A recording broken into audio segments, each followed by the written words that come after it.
particularly blueberry, orange, and coffee. The total area planted under the horticulture marginally increased from 11,952 hectares in the 2023-2024 season to 11,957 in the 2024-2025 season. Concerning livestock, the national beef cattle head grew by 0.4% from 5,718,000 in 2023 to 5,741,000 in 2024. The national dairy head increased by 8.7% from 60,398 in 2023 to 65,659 in 2024. This resulted in a 15% increase in terms of raw milk production. The presidential raw poultry scheme gained momentum in 2024 with a distribution of 751,000 4-week-old indigenous chicks to beneficiaries compared to 200,000 in 2023. Drawn from the first round crop, livestock and fisheries assessment, the reports are the following preliminary decisions that Cabinet made today. That the government of Zimbabwe will create a new institutional arrangement to optimize planning and coordination of cloud seeding activities for enhanced rainfall patterns in Zimbabwe. That climate-proofing agriculture at household and national levels will be accelerated through the Pfumvudza Intwasa program, and that the government of Zimbabwe will accelerate irrigation development in order to increase functional irrigation from the current 217,000 hectares to the targeted 496,000 hectares, among others, also through increased private sector participation. Community participation in the strategic grain reserve will be enhanced at community level, and the government of Zimbabwe will accelerate establishment of ward drought mitigation centers to create resilience in terms of future shocks. The government will strengthen the local production of key farming inputs such as fertilizer, and also the government of Zimbabwe will strengthen the local production of key farming inputs as I've highlighted. The presidential Tigri scheme will henceforth be appropriately renamed to Household Tick Management Scheme. The government will accelerate the establishment of 5 fingerlings production centers at Henderson, Chipinge, Makoholi, Matopo, and Lupane as centers. The Rural Development 8.0 intervention will be accelerated to empower communities. The policy review was also deliberated in Cabinet, focusing primarily on audit committees in central government. Cabinet received and approved the policy review framework for audit committees in central government as presented by the Minister of Finance, Economic Development and Investment Promotion, Honorable Professor Mthuli Ncube. In the interest of good governance, the following measures aimed at strengthening the operations of audit committees in ministries have been introduced as follows. That every ministry shall henceforth constitute a board composed of the following members.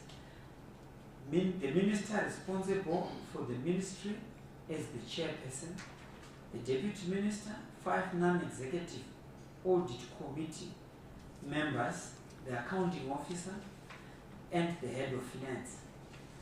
The Ministry's Audit Committee shall report to the Ministry Board, and the Minister responsible for finance shall be the appointing authority of board committee members. The Secretary to Treasury will now be the nominating authority of 4 audit committee members.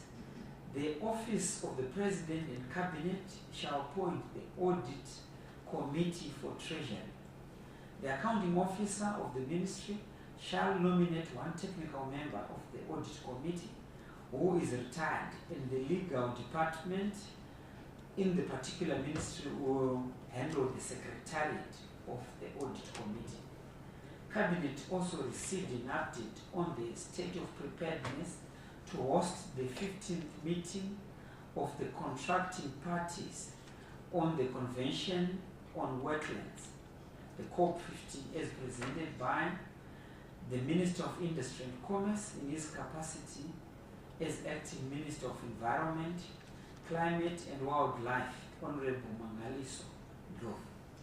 The nation is advised that subsequent to winning the bid to host the COP15, Zimbabwe has already made significant milestones towards hosting the 15th edition of the Conference of Parties from the 23rd to the 31st of July 2025 at Elephant Hills Hotel in Victoria Falls. The conference will run under the theme Protecting Wetlands for Our Common Future. Preparations for the conference are at an advanced stage. Suitable conference facilities have been identified, and the COP15 website is now operational, while the registration of foreign delegates is already underway. The registration of locals will commence in early March 2025. The conference is expected to showcase Zimbabwe's tourist destinations, including the Victoria Falls, the Zambezi National Park area, the Wange National Park, and the Kasibo Wetlands. Cabinet received and noted the report on the virtual SADC extraordinary meeting of health ministers, which was held from the 20th to the 21st of February 2025, as presented by the Minister of Health and Child Care, Honorable Dr. Douglas Mumbishola. The meeting addressed critical health challenges facing the SADC region and adopted several key decisions to strengthen collective responses to these challenges.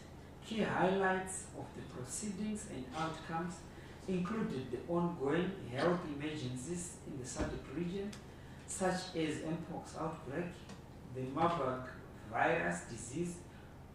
Member states were urged to share information on disease outbreaks timelessly in order to effectively address cross-border transmission.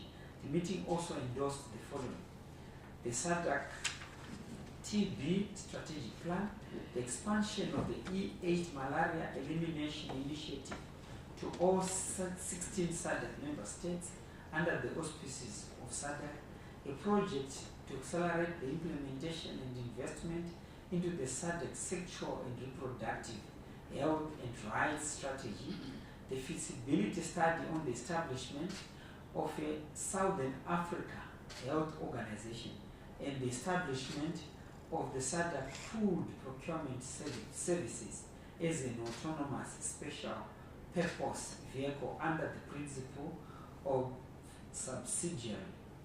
In addition, member states were urged to mobilize alternative funding through triple Ps and domestic resource mobilization for critical health programs, including HIV, TB, and malaria prevention, treatment, and control. I thank you. Thank you very much, Honorable Minister, for presenting today's cabinet highlights. Let us move to the first 3 questions. We will ask the Honorable Ministers to respond. And after we have the second and last round again, 3 questions. Who is going to start? Yes. Okay, thank you so much, Chief Secretary, and thank you so much. My name is Theophilus Chuma from ZBC. My question is directed to the Minister of Health. And I've seen that there was that crucial meeting of certain ministers deliberating on health emergencies.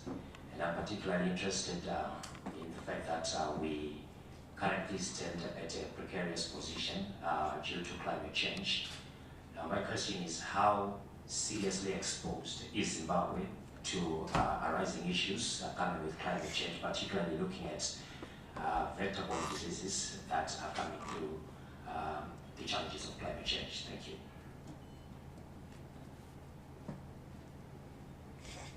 Yes. Thank you, Chief Secretary. My name is Mokudze Shimwele from the Herald. My questions are directed to the Minister of Agriculture, Dr. Masuka. Minister, how do you foresee the crop assessment report contributing to the overall economic growth of Zimbabwe? And also, what are the opportunities for investment in the agricultural sector do you see arising from the favorable outcomes of the crop assessment? Then lastly, how is the government planning to incorporate sustainable agricultural practices in light of the crop assessment results? Thank you very much. Yes, you can the last one, then for the ministers. Okay, good afternoon. My name is Gwazas Tachisi Wezentian. My question to the Minister of Agriculture, with regards to cloud seeding, are there any ecological concerns such as chemical use that might have negative impacts on plants? The next one is, could increased precipitation in one area trigger drought elsewhere? Thank you very much for those questions. I will now hand over to the Honorable Chair. Thank you, Chief Secretary. The first issue I decided to address is that when we said the first round, in terms of questions, one question per person, we do not want a situation where one journalist will ask all the questions. We want diversity, we want as many questions from different media houses as well. Unless otherwise there are no takers, then we'll then allow one person to be able to ask as many questions.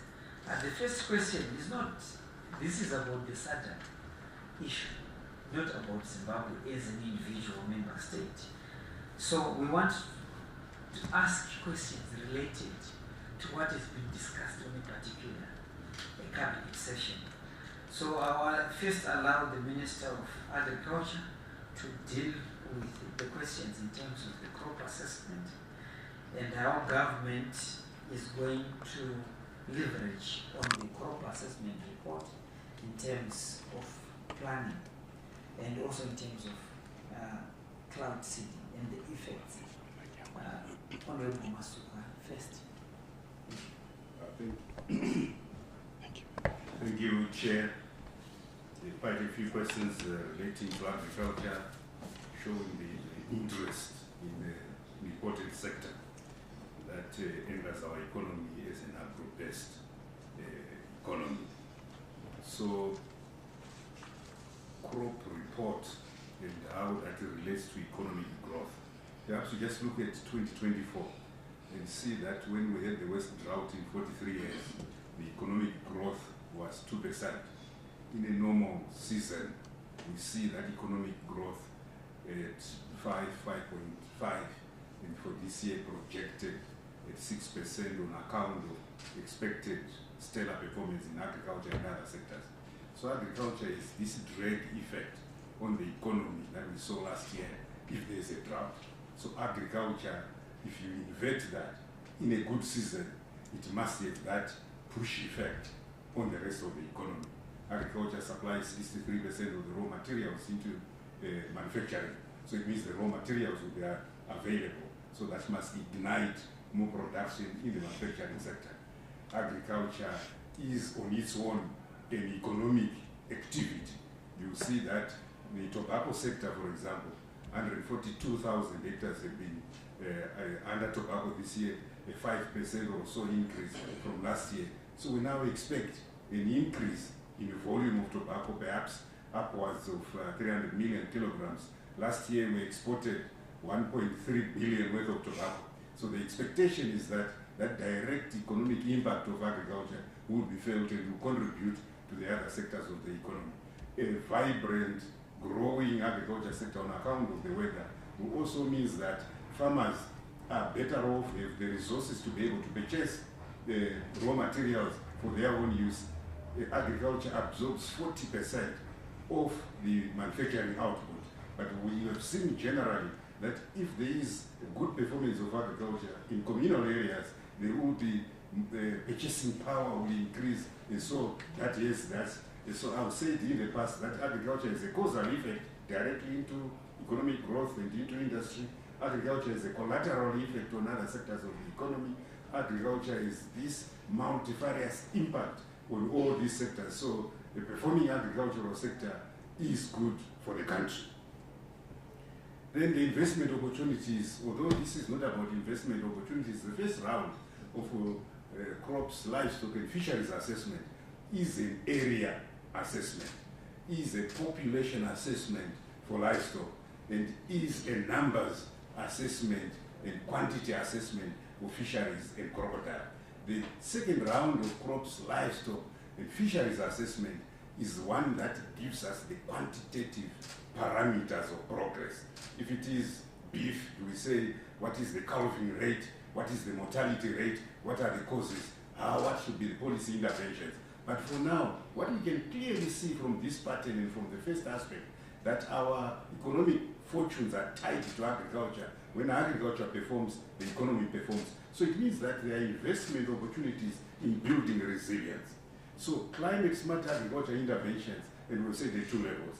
At the household level, we continue to do Fumvutsa Intwasa, but at the national level, we need to accelerate irrigation development.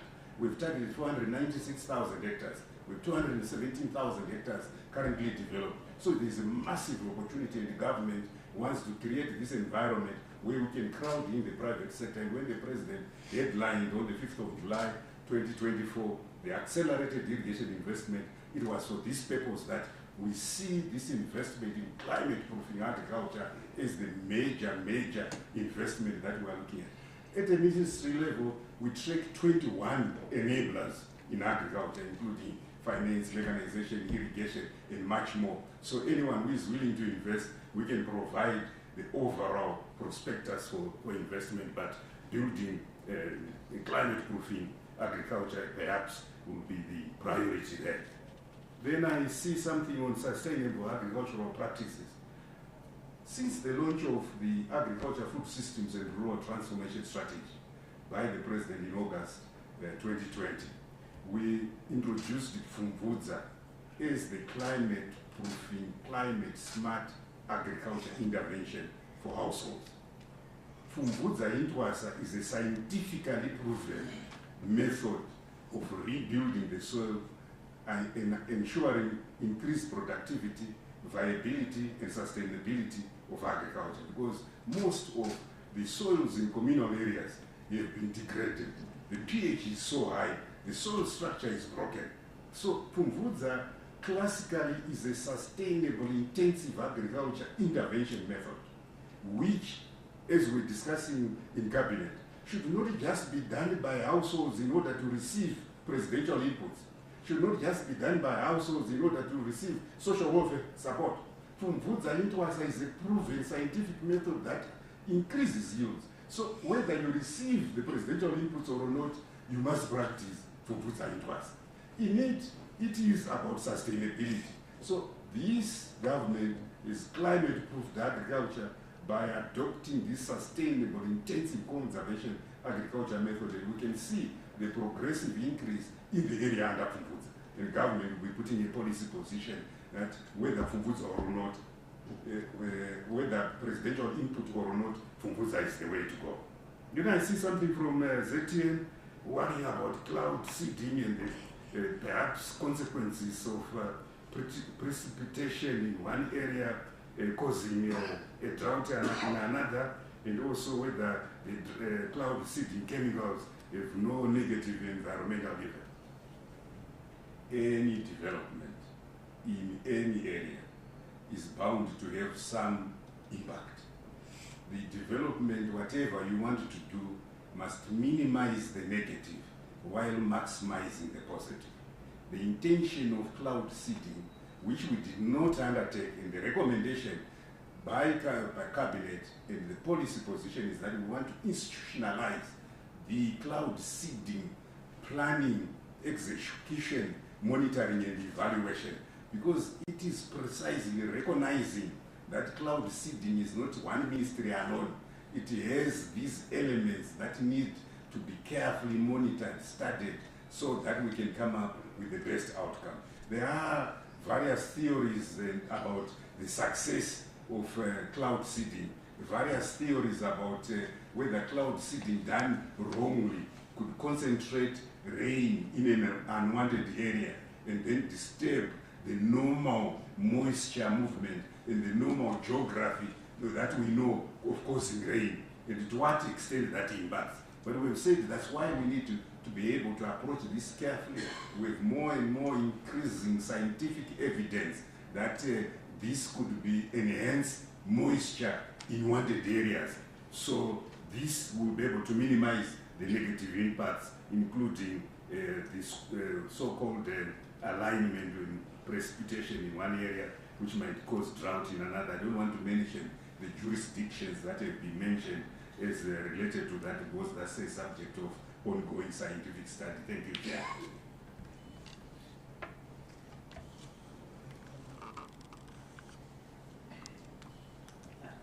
Thank you, Minister.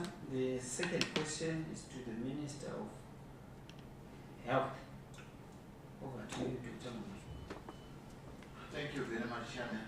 And I want to thank Theophilus Chuma for your question. Your question was asking how seriously are we exposed to diseases due to climate change, and are we prepared for that? I think no one is an exception. The climate change is affecting everyone in the world. Zimbabwe is no exception to that. I think you have seen the floods that we are experiencing these days. It's all due to climate change. And these floods come with consequences like spreading of diarrheal diseases. You have seen us struggling to contain cholera because of floods which erode dirty into our drinking water and so on. So we are exposed to that. But yes, we are prepared. And I think this year we've done very well. We've had sporadic outbreaks of cholera here and there, but we've managed to respond quickly because we've learned from what has happened in the past. Yes, we are also putting financial resources in time, and we've had personnel trained to respond. So we are prepared for that. But we are also seeing an upsurge in other diseases like what our chairman has mentioned, like the Mpox, the Marburg virus. It has spread to quite a number of countries, more than what it used to be like. And we think actually it's because of climate change that these viruses are beginning to spread beyond the borders where they never used to spread. This is why we had this meeting together with other countries in SADC, so that we come together. And one of the most important things that we said was to be able to share information so that we are able to respond to this cross-border spread of diseases. And that's part of strengthening our health system. So yes, we are prepared as a nation, and we are also getting prepared as a SADC region. I think that's all I can say about being prepared and whether we are exposed to these effects of climate change.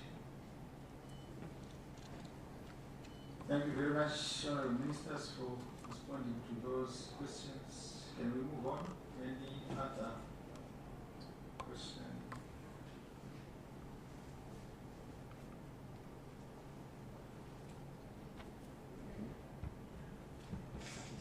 If you are satisfied, we've come to the end of today's session. We meet again next week. Thank you very much, Honourable Ministers, for responding to those questions. Chair, 20 quick observing.